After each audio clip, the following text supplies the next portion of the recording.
Assalamualaikum warahmatullahi wabarakatuh.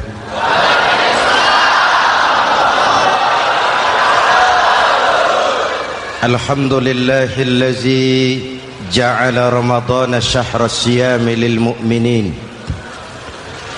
Wassalatu wassalamu ala asyrafil mursalin Sayyidina Muhammadin wa ala alihi wa sahbihi ajma'in, amma ba'du.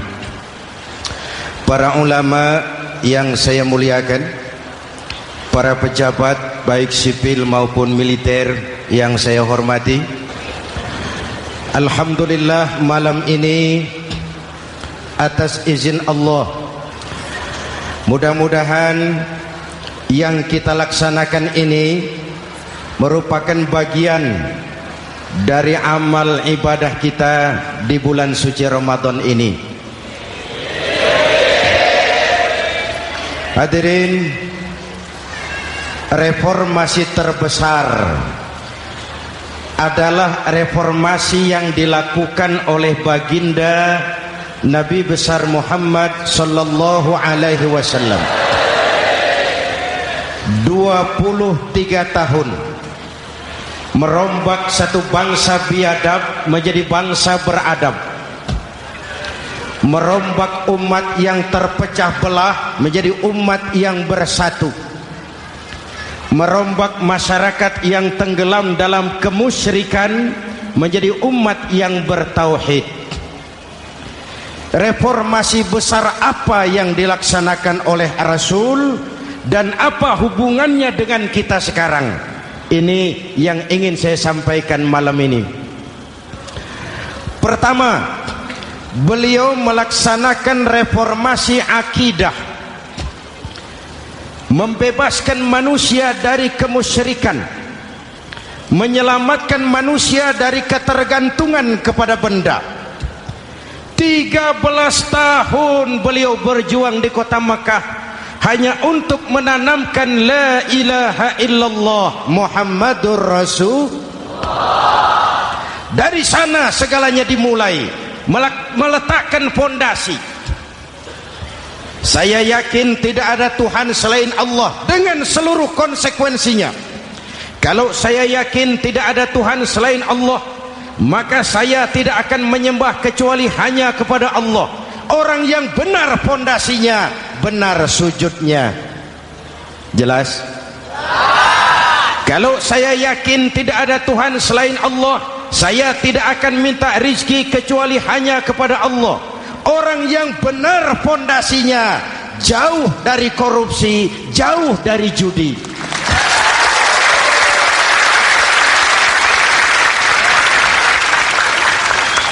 Kalau saya yakin tidak ada Tuhan selain Allah, saya tidak akan menggantungkan hidup kecuali hanya kepada Allah.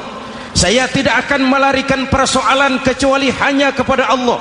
Saya tidak akan pernah takut kecuali hanya kepada Allah. Saya tidak akan minta tolong kecuali hanya kepada Allah. Inilah generator yang membangkitkan seluruh nilai-nilai amal kita. Kita puasa, kita sujud, kita jihad, itu kan karena nilai iman. Betul? Imannya tidak kelihatan, yang kelihatan gejalanya. Mic ini berbunyi karena ada strom. Percaya apa tidak? Kelihatan stromnya? Kok tahu ada strom dari mana? Dari bunyi. Ada suaranya itu, ada stromnya. Kenapa? Bunyi. Lampu menyala karena ada strom. Kipas angin berputar karena ada strom. Betul? Jadi kalau ada strom bunyi dong. Kalau ada strom lampunya nyala dong. Kalau ada strom kipas anginnya muter dong. Artinya apa? Kalau ada iman sujud dong. Kalau ada iman, jihad. Udah, dangdong.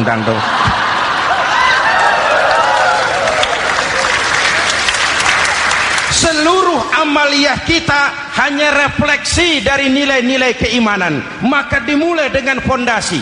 Kalau fondasi kuat, apapun yang mau dibangun aman. Kalau fondasi rapuh, apa yang mau dibangun di atas fondasi yang rapuh? Karena itu, dengan tabligh akbar ini, pesan pertama saya, mari jaga nilai-nilai iman kita. Kita masih bergelut dengan zaman susah. Judi kembali merebak, narkoba meracuni remaja dan pemuda-pemudi kita, padahal dua-duanya sumber segala macam kemaksiatan. Judi mendidik orang jadi malas, dan sejarah belum pernah mencatat ada orang jadi kaya karena judi. Yang bangkrut, yang kere, yang melarat banyak.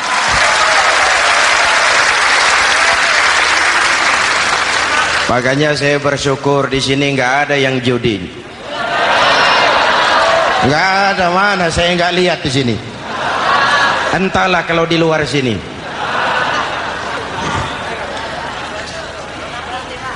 Judi itu penyakit, kalahnya bikin penasaran, menangnya bikin ketagihan. Itulah penyakitnya. Makanya lebih baik makan singkong betulan daripada makan roti mimpi. Ayo, makan singkong betulan, makan roti mimpi, lebih baik mana? Lebih baik makan roti betulan, Mas. Maksud saya, uang 4-5 ribu rupiah itu daripada belikan togel, daripada dibelikan pakong, daripada dibelikan macam-macam undian judi, lebih baik dibelikan beras, makan sama-sama. Hadirin yang saya hormati, karena iman kita hidup, untuk iman kita berjuang, dalam iman kita ingin kembali menghadap Allah Subhanahu. Dahulu pun orang-orang tua kita berjuang memerdekakan negeri tercinta ini. Apa faktor penggerak utamanya? Iman. Imanlah yang mengajarkan orang-orang tua kita, hubbul watan minal iman. Cinta tanah air bagian daripada iman. Lah, tanah air kita kan bukan Aljazair. Tanah air kita bukan Palestina. Tanah air kita bukan Mesir. Tanah air kita mencintai Indonesia bagian daripada iman. Yang datang menjajah kebetulan kafir. Lah ini, bertemulah cinta tanah air dengan semangat jihad yang diajarkan agama. Lalu bangkitlah para ulama, bangkitlah para kiai, bangkitlah para santri, berjuang memerdekakan negara tercinta ini. Saya tanya lagi, orang-orang tua kita dahulu berjuang melawan penjajah, senjatanya apa? Bambu runcing. Jenderal mana mau taruhan? Bambu runcing merdeka melawan tank. Bambu runcing merdeka melawan meriam. Bambu runcing merdeka melawan tentara-tentara profesional yang terlatih dengan baik. Menurut logika tidak mungkin, menurut kebiasaan tidak bisa, menurut rasio impossible. Entoh nyatanya kita merdeka. Lalu para pendiri Indonesia dengan jujur mencantumkan dalam mukaddimah Undang-Undang Dasar Negara kita kalimat yang berbunyi, dengan berkat rahmat Allah yang Maha Kuasa. Ada tidak itu dalam pembukaan Undang-Undang Dasar? Ada apa tidak? Pokoknya biar belum pernah baca, ada gitu saja sudah, ya, biar lancar urusan. Saya yakin kalimat ini bukan lipstick, not decoration only. Kalimat ini pengakuan moral, pengakuan batin yang sangat jujur dari para pendiri Indonesia bahwa Allah campur tangan dalam proses kemerdekaan. Kalau tidak, nggak ada ceritanya bambu runcing merdeka melawan tank.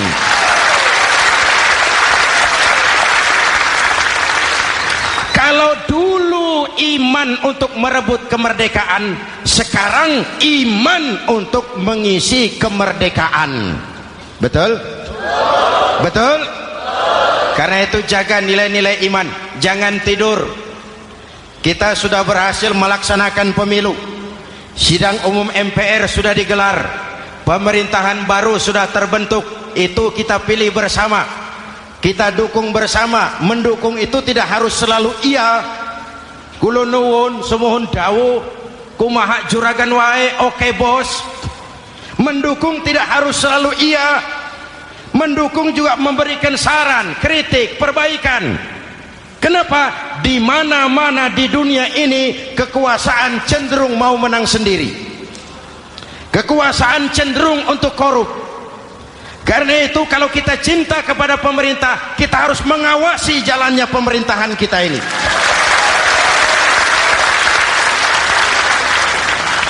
Pengalaman ketika Orde Baru berdiri, kita percaya, kita serahkan penuh, lalu kita tidur.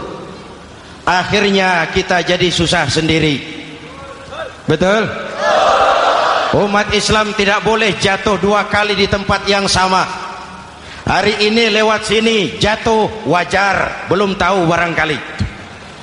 Besok lewat sini lagi jatuh lagi, goblok tenan. Masa jatuh dua kali di tempat yang sama itu bagaimana? Hadirin yang saya hormati, nilai-nilai iman, intan paling mahal, mutiara paling berharga, tidak lain nilai iman. Imanlah yang menyebabkan kita gembira menyambut datangnya Ramadan, menyingsingkan lengan baju, menghamparkan sajadah, melakukan pendekatan yang intens kepada Allah. Kenapa? Kita mengerti nilai Ramadan. Tempo hari saya berikan contoh, di tangan kanan saudara ada berlian, harganya 50 juta.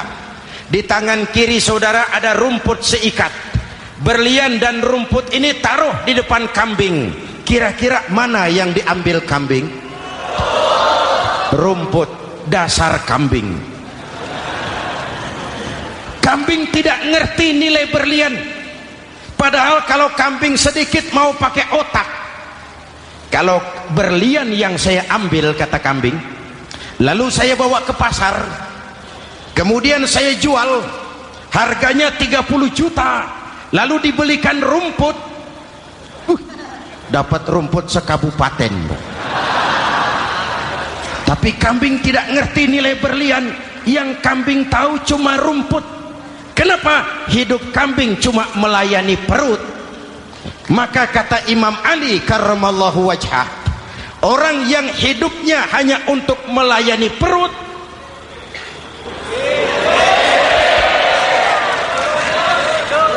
saudara yang ngomong ya, tanggung jawab. Saya kan cuma mulai, kenapa diterusin?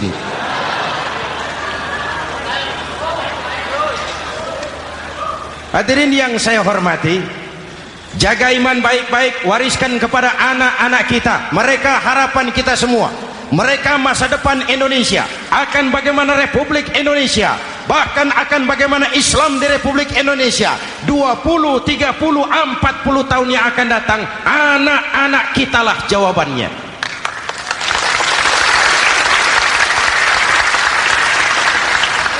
Mereka mau jadi apa, persilahkan, asal iman merupakan landasan hidupnya. Anak-anak kita boleh jadi jenderal asal jenderal beriman, boleh jadi pejabat, pejabat beriman, jadi pengusaha, pengusaha beriman. Kalau iman landasannya aman. Jadi pengusaha, pengusaha beriman, insya Allah timbangannya tidak curang, ekonomi lancar, masyarakat tenang. Jadi petani, petani beriman, insya Allah tidak menggarap tanah yang bukan miliknya.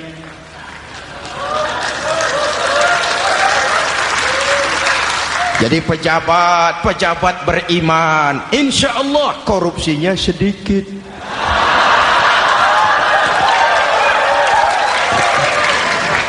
Jadi jenderal, jenderal beriman, insya Allah berjuangnya bersama ulama, bukan nangkepi ulama.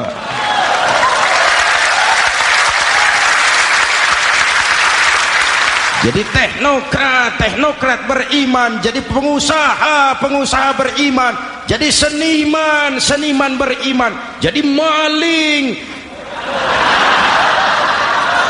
Nggak ada, mana ada maling beriman. Kalau iman landasannya, insya Allah aman. Ini yang pertama. Yang kedua, baginda Nabi melaksanakan reformasi sosial. Berupa apa? Membebaskan manusia dari ras diskriminasi, mengikat manusia dengan tali akidah. Diciptakan kita dari laki-laki dan perempuan, dijadikan kita bersuku-suku dan berbangsa-bangsa. Bahkan Quran memulai dengan kalimat syu'ub, wa ja'alnakum syu'uban wa qabaila. Kami jadikan kamu berbangsa-bangsa dan bersuku-suku agar kamu saling mengenal satu dengan yang lain. Saya ingin mengulangi imbauan saya, mari kita tingkatkan kerukunan. 3 macam kerukunan.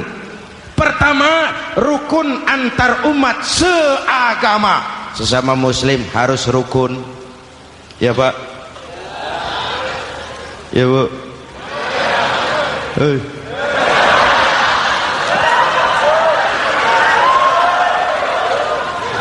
Malam ini saya tidak merasa sebagai tamu di sini. Saya hanya keluarga di tengah-tengah keluarganya.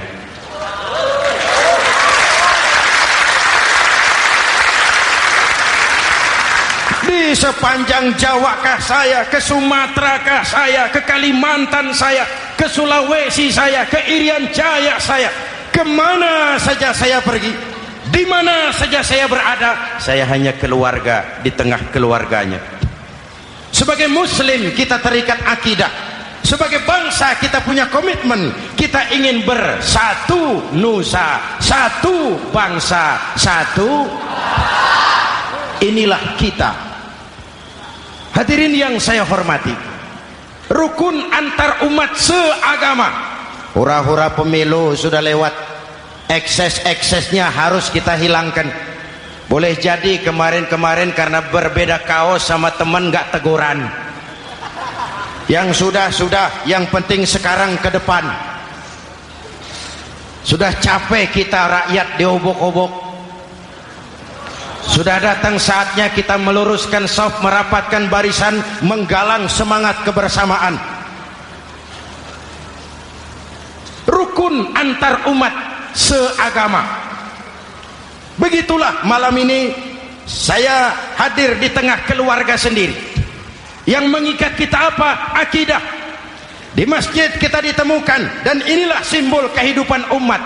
Tadi kita sholat isya dan tarawih di sini, menghadap ke arah yang sama, menyembah Allah Tuhan yang sama, melakukan gerak yang sama, membaca bacaan yang sama, dengan bahasa yang sama.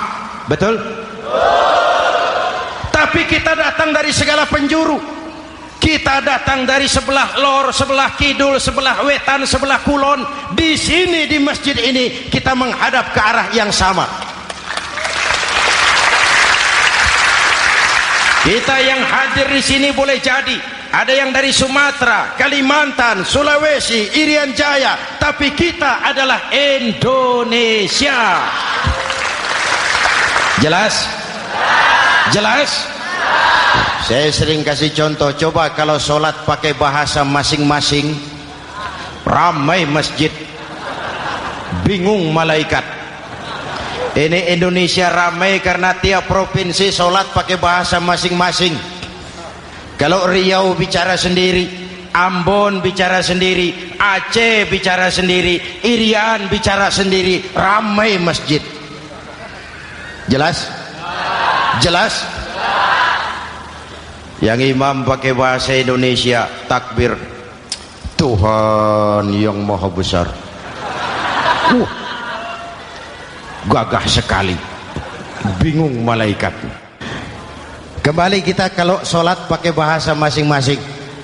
Betapa ramainya masjid.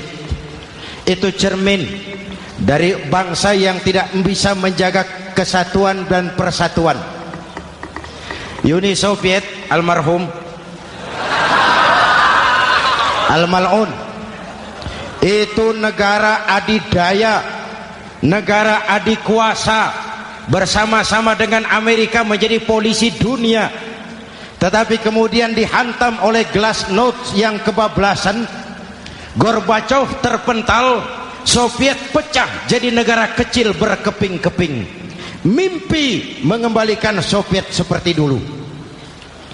Begitulah kalau kita biarkan benih-benih disintegrasi ini terus berkembang, tidak ada lem perekat, maka kita akan pecah berkeping-keping dan kita akan jadi satu bangsa yang kecil. Oleh karena itu, yang pertama, jaga kerukunan antar umat seagama. Berbeda pendapat boleh, berpecah belah jangan. Berbeda partai oke, tapi berbeda dalam wawasan bernegara jangan. Jujur saja, saya kemarin musim pemilu itu sudah agak pesimis melihat. Batin saya menjerit, ya Allah, kenapa umat jadi begini? Kenapa umat harus terkotak-kotak? Terlalu banyak partai-partai Islam waktu itu, 20 lebih. Begitu sidang umum MPR berjalan, saya mulai melihat titik optimisme. Ada yang mengkristal, di mana orang tidak lagi melihat partainya, tetapi melihat nilai-nilai imannya. Itulah yang memang utama buat kita.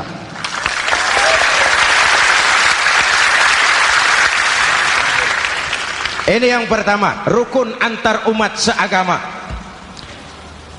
Yang kedua, rukun antar umat beragama. Beberapa hari yang lalu ada kejadian yang mengenaskan di Jakarta Timur, Cipayung. Peristiwa penyerbuan Yayasan Dolos. Hadirin yang saya hormati, kita tentu menyesalkan kejadian itu. Kita tidak bisa menyetujui tindakan main hakim sendiri.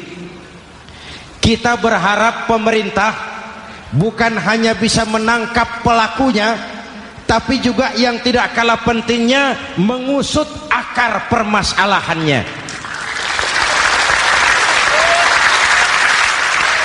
Kenapa itu terjadi? Kalau cuma pelakunya yang ditangkap, akar permasalahannya tidak selesai, saya khawatir terulang lagi di tempat lain. Inilah yang terpenting, menjaga kerukunan antar umat beragama, saling menghormati, saling menghargai.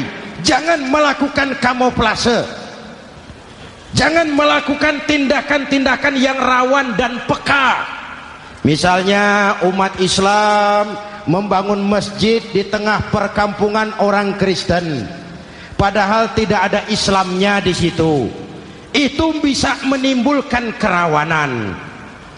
Atau sebaliknya, membangun gereja di tengah perkampungan umat Islam yang tidak ada Kristennya di situ. Atau sebaliknya, mereknya kegiatan sosial, mereknya kegiatan kemanusiaan, tapi isinya penyebaran agama kepada orang yang sudah beragama. Itu pun bisa menimbulkan kerawanan. Jelas? Maka yang besar jangan mau menang sendiri, yang kecil harus tahu diri. Jelas? Mari saling menghormati, mari saling menghargai dalam batas lakum dinukum. Menangkap pelakunya penting, mengusut akar permasalahannya itu pun tidak kurang pentingnya. Hadirin yang saya hormati, Islam agama toleran, baik dari prinsip ajarannya maupun dari sikap umatnya. Islam agama yang rahmatan lil alamin. Kita punya kewajiban untuk membuktikan bahwa Islam bukan merupakan ancaman. Islam adalah alternatif. Islam adalah solusi. Islam bukan ancaman. Yang hadir di sini bukan perusuh, bukan umat biang kerok. Ini umat yang cinta damai.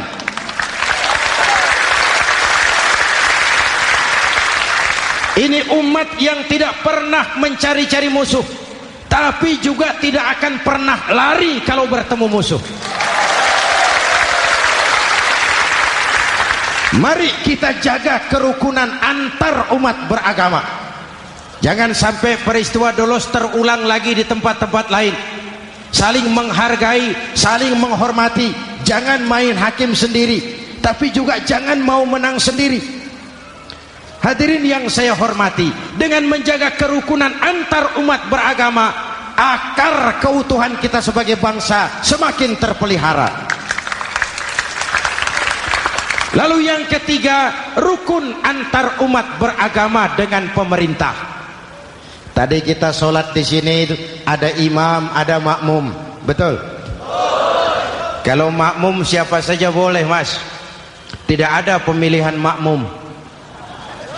Fikih itu ketat kalau sudah memilih imam. Nih makmum siapa saja. Pak, itu orang pemabuk itu, boleh jadi makmum. Suka mencuri, Pak, boleh jadi makmum. Bacaannya tidak fasih, boleh jadi makmum. Ketinggalan 1 rakaat, boleh jadi makmum. Tapi tidak tiap orang boleh jadi imam. Kenapa? Imam mau mimpin orang banyak. Kalau dia bodoh, bagaimana nasib makmumnya?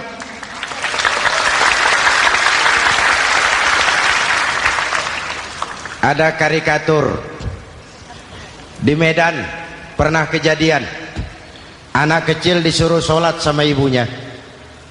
Nak, sholat kau. Ah, aku tak pandai sholat, mak. Si Ucok rupanya ini. Kata ibunya, sudahlah, kau ikuti saja bapakmu tuh. Apa yang bapak mau kerjakan, kau ikuti sajalah. Jadilah, mak, kalau ikut saja bisa laku. Berangkatlah anak ini kan, sholat di belakang bapaknya, jadi makmum. Sholat di balai bambu, tidak pakai tikar. Bangun sujud, hidung bapaknya terjepit bambu. Karena sakit dan kaget, refleks bapak ini teriak, aduh. Anak di belakang ingat pesan maknya, ikuti saja bapakmu. Si anak ini malah pakai irama, aduh.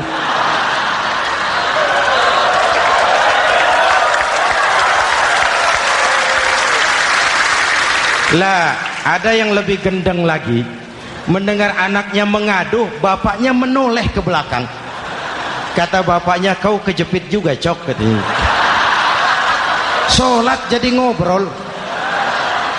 Kalau makmum dan imam sama bodohnya, rusak sholat ini.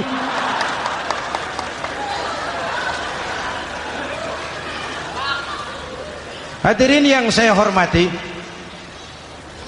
rukun antar umat beragama dengan pemerintah, pemerintah yang legitimate, yang dihasilkan lewat proses demokrasi. Benarnya kita dukung, salahnya kita tegur, kita kritik, kita perbaiki, kita berikan saran-saran yang baik. Sekali lagi, jangan tidur. Sudah lewat masanya. Kemarin-kemarin kita menghadapi satu masa yang penuh krusial. Sudah datang saatnya kita bersama-sama bahu-membahu mengatasi kesulitan besar yang tengah kita hadapi sekarang ini. Dengan 3 kerukunan ini, insya Allah keutuhan kita sebagai bangsa akan lebih terpelihara. Ini reformasi kedua. Dalam konteks kita sekarang, menjaga semangat kebersamaan. Saya sering mempopulerkan di masyarakat kita, umat Islam bangsa Indonesia seperti 5 jari ini. Kalau kompak, apa yang tidak terpegang? Tapi kalau berpecah belah, apa yang mau dipegang? Yang ini namanya ibu jari. Umaro ini, pemerintah. Kerja apa saja kalau sudah diginikan pemerintah, lumayan. Diginikan kiamat, Mas. Legalitas. Umaro. Yang ini telunjuk, alat untuk menunjuk. Ini orang yang punya uang, orang kaya, para pengusaha, investor. Kita perlu untuk memulihkan roda perekonomian kita. Di mana-mana kalau orang sugih nunjuk, lancar urusan, Pak. Coba kita yang melarat nunjuk-nunjuk ini, nggak laku, Pak.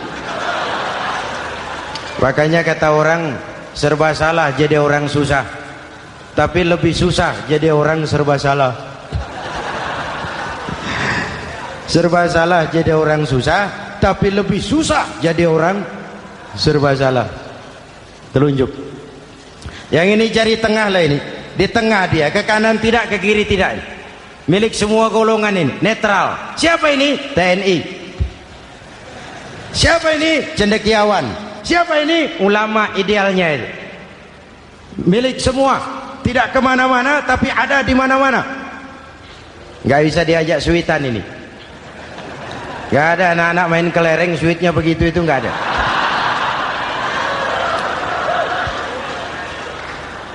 Ini jari manis, remaja, pemuda, masa muda, masa yang paling manis. Semua harapan milik pemuda. Belum pernah saya dengar ada orang pidato para kakek-kakek harapan bangsa, belum pernah. Mesti kalau sudah harapan umat, pemuda, harapan negara, pemuda, harapan agama, pemuda, harapan bangsa, pemuda, harapan pemudi. Jari manis. Yang ini kelingking, jari paling kecil ini. Ini kaum wanita ini. Perempuan kecil tapi mantap. Masya Allah. Ini ibu jari ini besar ini. Sweet ketemu kelingking, kalah ibu jari ini. Di mana-mana kekuasaan sering kalah sama perempuan. Siapa yang mendorong-dorong Nabi Adam memetik pohon buah khuldi? Kelingking. Kelingking. Kelingking. Julius Caesar tunduk kepada Cleopatra. Siapa Cleopatra? Kelingking. Napoleon, singa daratan Eropa, the Lion of Europe, luas kekuasaannya, hebat tentaranya, bertekuk lutut di bawah kaki Margaret Josephine. Kelingking. Hadirin yang saya hormati, kalau 5 pilar ini bersatu, ringan sama dijinjing, berat sama dipikul, kita akan jadi satu bangsa yang kuat. Jelas? Jelas? Dengan Ramadan, dengan tabligh akbar malam ini, mari kita jaga semangat kebersamaan. Saya selalu mengingatkan, sekarang lebih banyak tukang kompor daripada tukang lem. Lebih banyak tukang kompor daripada tukang lem. Hangati sana, sulut sini, bakar sana, panasi sini, terbakar kita, dia lari tepuk tangan, dan kita yang rugi. Jelas? Jelas? Ini hal yang kedua. Reformasi sosial mengikat manusia dengan tali akidah, mempersaudarakan manusia dari manapun orang datang, apapun warna kulitnya, dari suku apapun ia dilahirkan, kalau akidahnya sama, itulah saudara kita.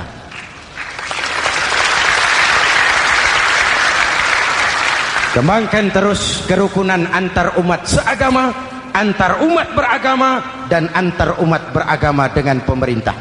Muslim bagaikan satu tubuh. Jikalau yang satu sakit, yang lain ikut merasakan sakit.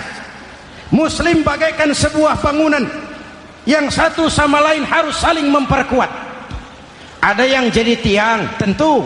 Ada yang jadi pintu, memang. Ada yang jadi genteng, iya. Tapi satu sama lain harus saling memperkuat. Tidak bisa genteng ngomong sama tiang. Kata genteng, saudara tiang, kamu sih enak. Saya setengah mati, kata genteng. Hujan kehujanan, panas kepanasan. Kadang-kadang anak-anak nakal saya dilontari batu, kata genteng. Yang jadi tiang ngomong lagi. Kata tiang, saudara genteng, jangan sembarangan kalau ngomong. Kamu kira kamu bisa nongkrong di atas? Itu gara-gara siapa, genteng? Aku yang topang dari bawah, kata tiang. Kamu jadi anggota DPR, jadi anggota MPR, jadi pejabat, kami rakyat yang angkat.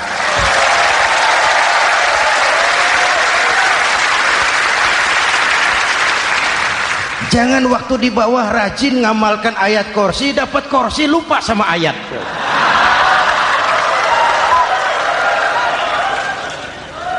Mari ringan sama kita jinjing, berat sama kita pikul, duduk ya kita sama rendah, berdiri kita sama tegak. Tidak ada warga negara kelas 1 di Republik ini. Ini reformasi kedua. Yang ketiga, reformasi menegakkan keadilan, menyelamatkan manusia dari kezaliman. Sebelum Islam datang, sebelum Rasul datang, manusia dibedakan oleh hartanya, manusia dibedakan oleh warna kulitnya, manusia dibedakan oleh keturunannya. Beliau dengan tegas mengajarkan, innallaha la yanzuru ila suwarikum wala ila amwalikum walakin yanzuru ila qulubikum wa a'malikum. Allah tidak melihat potonganmu, Allah tidak melihat hartamu. Yang Allah lihat itu hatimu dan amal perbuatan.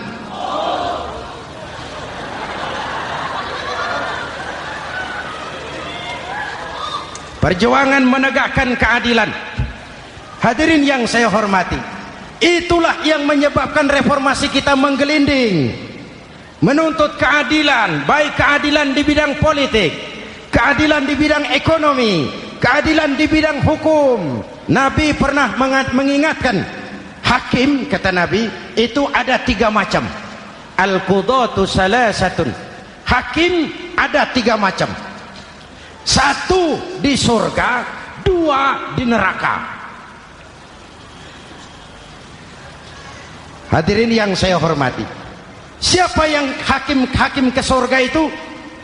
Ada hakim yang tahu tentang kebenaran, lalu siap melaksanakan kebenaran itu, menghukum dengan kebenaran apapun resikonya, walaupun dimusuhi atasannya, walaupun bertentangan dengan nuraninya, karena itu orang yang dia sukai, tapi dia tetap melaksanakan hukum. Hakim yang mengerti tentang kebenaran sesuatu lalu melaksanakan hukum dengan kebenaran itu yang akan sampai ke surga.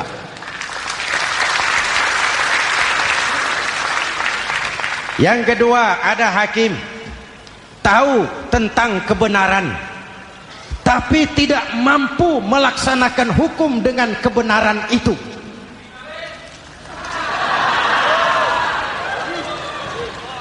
Tahu sesuatu itu benar tetapi tidak punya nurani untuk membela kebenaran, mengetahui kebenaran tapi tidak berdaya untuk memperjuangkan kebenaran. Akhirnya hukum dikebiri, yang salah jadi benar, yang benar jadi salah. Itulah realita yang kita rasakan selama ini. Yang baca Quran dengan suara merdu dapat piala, yang mengamalkan Quran dengan konsekuen dapat penjara, yang berteriak-teriak menegakkan keadilan dianggap aneh, yang korupsi habis-habisan hidup terhormat.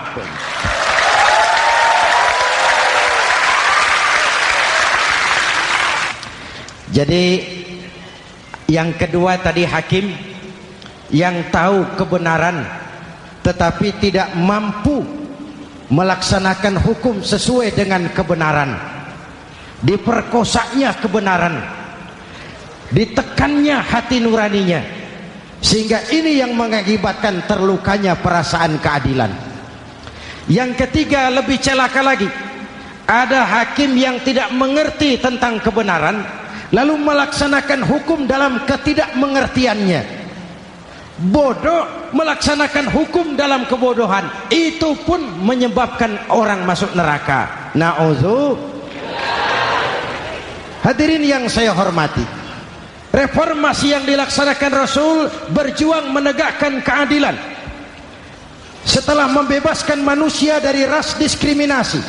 An-nas kulluhum li Adam wa Adam min turab, la fadla li arabiyyin ala ajamiyyin illa bitaqwa. Seluruh manusia berasal dari Adam. Adam diciptakan dari tanah, dan tidak ada kelebihan Arab dengan yang bukan Arab kecuali dengan takwanya. Nah, saya masih ingat sebuah cerita. Mau dengar? Mau dengar? Pada waktu Umar bin Khattab radhiyallahu anhu menjadi khalifah, menjadi Amirul Mukminin, itu yang jadi gubernur di Mesir adalah Amr bin As. Satu saat Amr bin As ingin mendirikan masjid, tapi tanah lokasi masjid itu milik orang Yahudi. Ada gubuk di situ. Dipanggil Yahudi ini oleh Amr bin As. Saudara Yahudi, iya. Itu rumahmu ya? Iya. Sudah tahu belum? Belum. Ya memang saya belum kasih tahu. Begini, kamu bangun sembarangan saja. Rumahmu kena jalur hijau itu. Lalu saya mau bangun masjid di situ. Ya tapi ada rumah saya, Pak. Sudahlah, rumahmu saya bayar, saya beli. Enggak mau, Pak. Rumah saya cuma itu-itunya. Saya bayar 2 kali lipat. Enggak mau, Pak. Enggak mau. Sudahlah, saya ganti rugi. Ya, enggak mau, Pak. Namanya juga ganti rugi, Pak. Biar digantikan tetap rugi. Mangkel Amr bin As ini wong cilik kok bertingkah amat. Si amat aja enggak bertingkah. Panggil kamtib. Hei, gusur. Ditarik rumah Yahudi ini, ambrol, menitiskan air mata si Yahudi di sudut kehidupan. Begini wong cilik ini sudah jatuh tertimpa tangga. Rumah cuma sak gubuk-gubuknya diderek oleh petugas. Pikir-pikir Amr bin As kan cuma gubernur, di atasnya kan masih ada khalifah Umar bin Khattab. Saya mau lapor ke pusat. Berangkat Yahudi ini dari Mesir menuju Madinah. Berhari-hari berjalan, sambil jalan sambil berpikir, ini nanti kalau saya laporan kepada khalifah, apa pengaduan saya diterima? Wong saya rakyat kecil, lagian Yahudi, sementara yang menggusur saya ini gubernurnya sendiri. Terus dia berjalan sampai di kota Madinah. Lewat tengah hari dia mulai cari-cari. Ada orang, ketemu orang sedang tidur di bawah pohon kurma. Selamat siang, Pak. Siang. Saya mau numpang tanya, Pak. Tanya apa? Bapak tahu Khalifah Umar bin Khattab? Tahu. Istananya di mana, Pak? Istananya di atas lumpur. Di atas lumpur? Iya. Pakaian kebesarannya apa, Pak? Sutra? Bukan. Pakaian kebesarannya malu dan takwa. Pengawalnya banyak, Pak. Banyak. Berapa peleton? Pengawalnya yatim, orang jompo, kelompok mustad'afin, orang-orang lemah, janda-janda tua.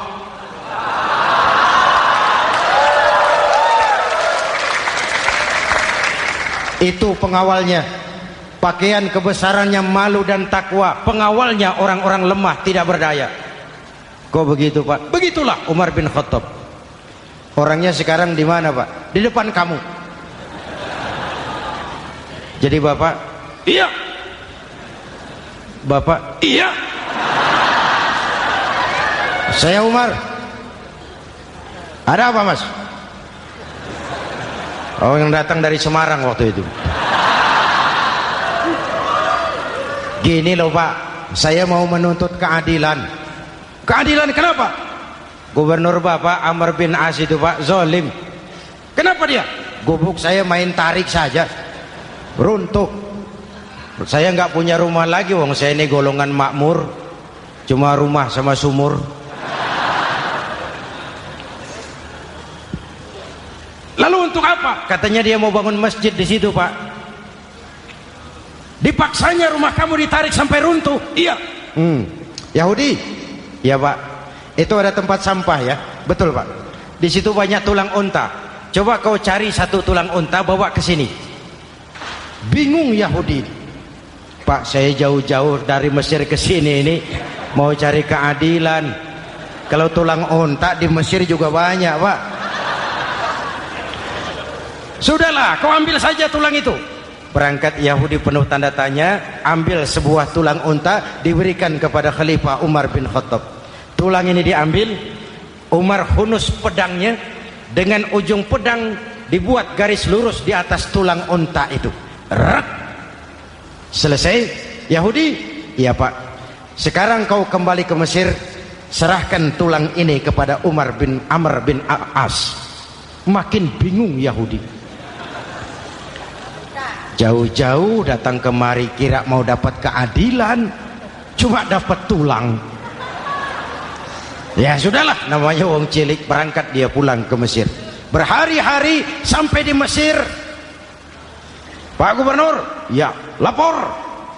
Ada apa Yahudi? Saya dari pusat. Loh, kamu dari Madinah? Iya Pak. Ngapain sih kamu ke sana-sana? Nuntut keadilan. Kamu bertemu Khalifah? Ketemu Pak. Terus tulang.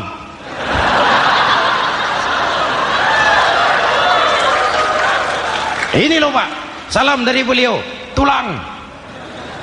Apa maksudnya? Aku nggak ngerti lah itu Pak. Yes, go rene. Diambil tulang itu. Amr bin As melihat ada garis lurus dengan ujung pedang, gemetar badannya, keringat bercucuran. Kepala proyek dipanggil. Mas, ini proyek masjid batal.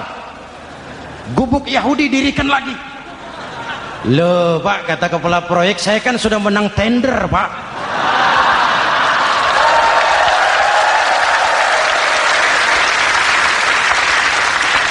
Wes, nggak ada urusan, sampean mau menang mau kalah tender, proyek batal. Itu gubuknya Yahudi dirikan lagi. Yahudi makin bingung. Ada gubernur dapat tulang gemeter. Pak Gob, ya sebenarnya apa yang terjadi? Apa-apa? Kamu sedikit-sedikit main pusat.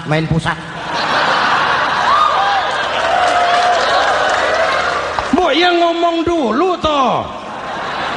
Ya kan awalnya saya sudah ngomong Pak, tapi gubuk saya tetap ditarik. Percuma ya saya ke pusat Pak.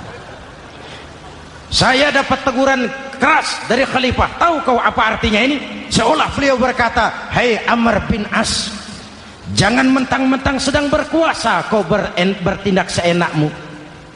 Berlaku lurus dan adillah kamu seperti lurusnya garis di atas tulang ini."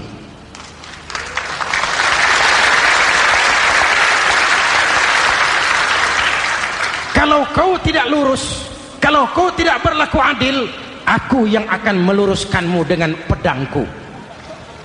Itu bahasa simbolik. Siapa yang gak gemeter? Kamu. Pusat. Wedus. Ya ini nek coro kita.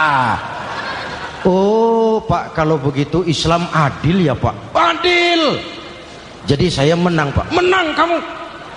Padahal saya Yahudi. Tapi menang ya? Menang. Pak, sudahlah kalau begitu Pak. Bagaimana? Itu gubuk saya ambil saja Pak. Tanah-tanahnya sak gubuk-gubuknya Bapak ambil. Silahkan kalau mau dibangun masjid. Tidak cuma sekedar itu Pak. Mulai hari ini Bapak dengarkan.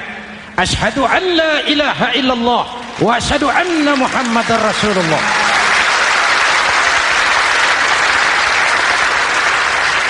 Yahudi bisa menang perkara menghadapi gubernur. Kalau ini terjadi di Indonesia,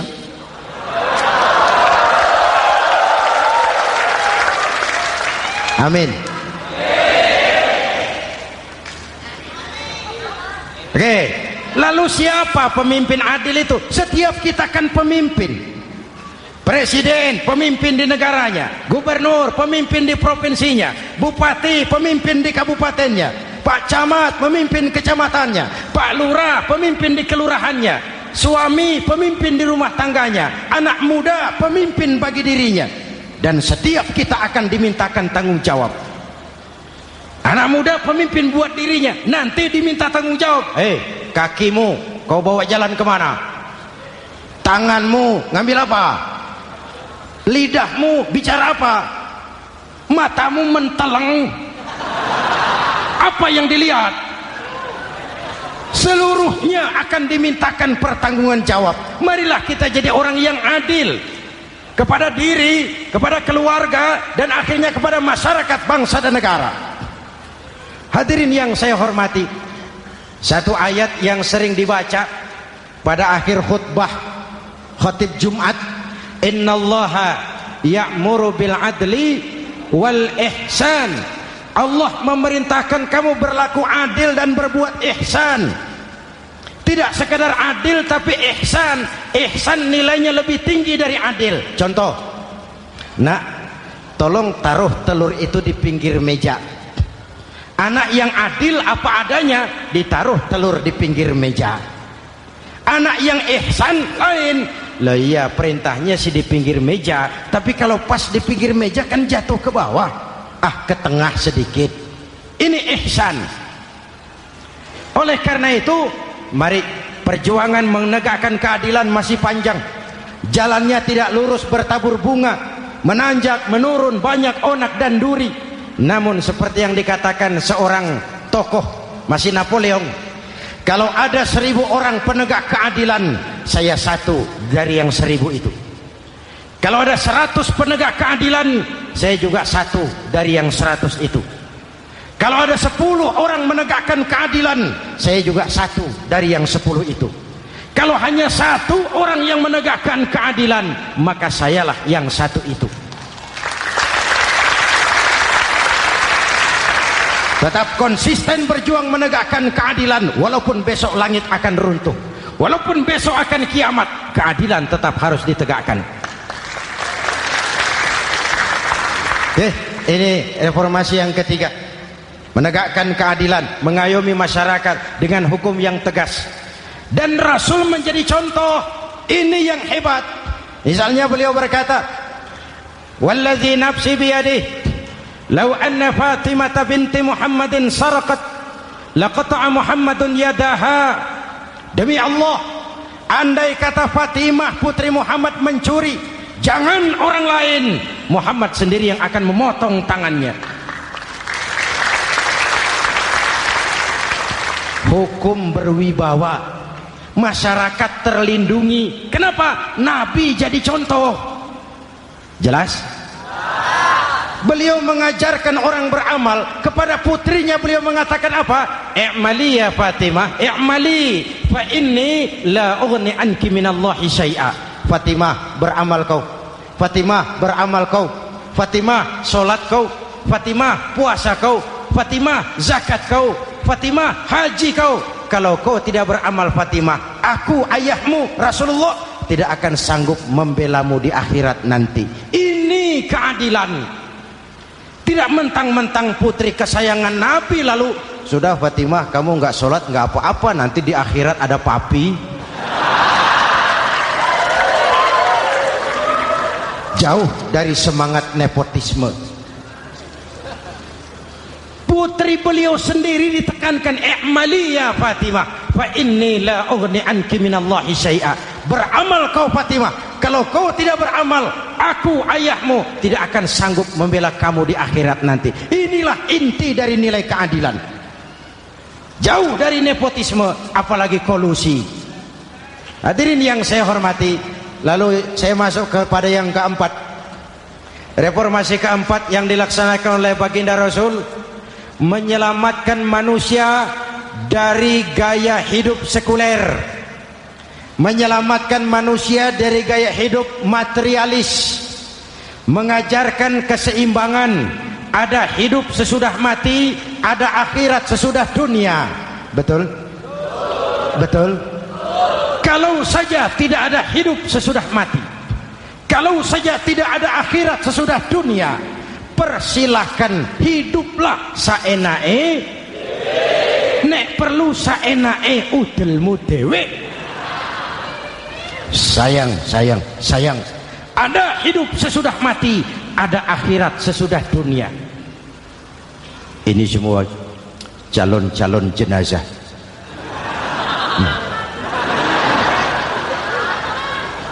Calon lurah belum tentu jadi lurah. Calon gubernur, yang antri panjang. Calon menteri, mimpi. Calon jenazah pasti. Betul? Karena ada hidup sesudah mati, ada akhirat sesudah dunia. Ini jadi rem. Saya kepengen kaya, tapi kalau menipu orang bagaimana dikubur? Saya kepengen naik pangkat, tapi kalau memfitnah orang bagaimana di akhirat? Melahirkan disiplin. Tujuan keyakinan akhirat mewarnai cara kita hidup di dunia. Hadirin, mari kita berdoa. Semoga semua yang hadir di sini dikuatkan iman dan Islam, dikokohkan kesatuan dan persatuan, dimurahkan rezeki untuk meningkatkan ibadah. Al-Fatihah. Bismillahirrahmanirrahim. Alhamdulillahirabbil alamin. Arrahmanirrahim. Maliki yaumiddin. Iyyaka na'budu wa iyyaka nasta'in. Ihdinas siratal mustaqim. Siratal ladzina an'amta 'alaihim ghairil maghdubi 'alaihim waladdallin. Amin. Nanti di akhir doa sama-sama kita kumandangkan kalimat tauhid. Bismillahirrahmanirrahim. Amin. Alhamdulillahirabbil alamin.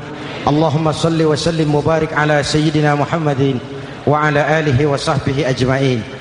Allahumma rabbana taqabbal minna salatana wa siyamana wa qiyamana wa takhashu'ana wa ta'abbudana wa tammim taksirana ya arhamar rahimin. Allahumma ja'alna minas su'ada'il maqbulin wa la taj'alna minal ashqiya'il mardudin. Ya Allah, dengan sepenuh perasaan dan pengharapan, dengan segala kerendahan dan kelemahan, kami bermohon kehadirat-Mu. Tautkan hati kami bangsa Indonesia, satukan langkah kami untuk menata hari esok yang lebih baik. Karuniakan kami pemimpin-pemimpin yang takut kepadamu dan sayang kepada kami. Berikan mereka kekuatan zahir dan batin untuk membawa kami rakyat dan bangsa Indonesia keluar dari kesulitan besar ini menuju masyarakat yang adil dalam kemakmuran dan makmur dalam keadilan di bawah naungan ridha-Mu. Ya Allah, selamatkan kami dari perpecahan, selamatkan kami dari pertikaian, selamatkan kami dari bahaya kemunkaran dan kezaliman. Rabbana hab lana min azwajina wa dhurriyyatina qurrata a'yun waj'alna lil muttaqina imama. Afdalu ma qultuhu ana wan nabiyyuna min qabli. La ilaha illallah.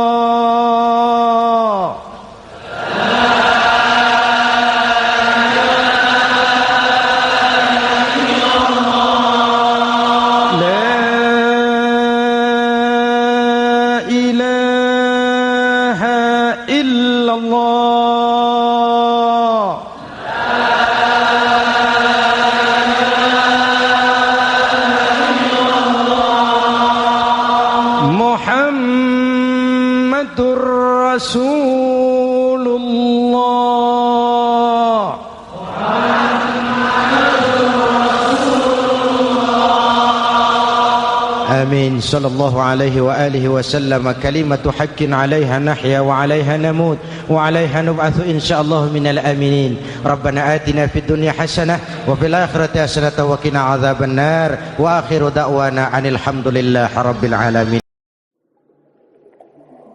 Mm-hmm.